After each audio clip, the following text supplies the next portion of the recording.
Dnes sa Majovi, môjmu mužovi, sníval nádherný sen. Hneď ráno, keď vstal, tak mi ho povedal. Náš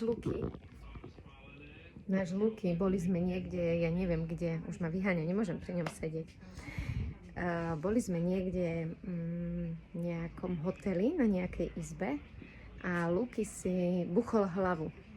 Nejakže veľmi si buchol hlavu, ja som pozerala von oknom a vlastne som si to nevšimla.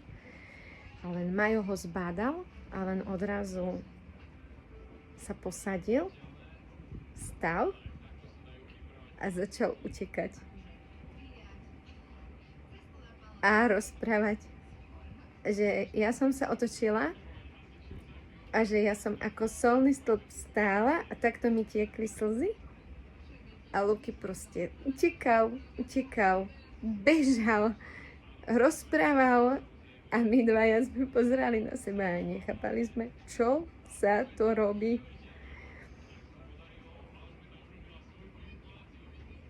Čo vám poviem? Vraj sny sú naše tajné túžby.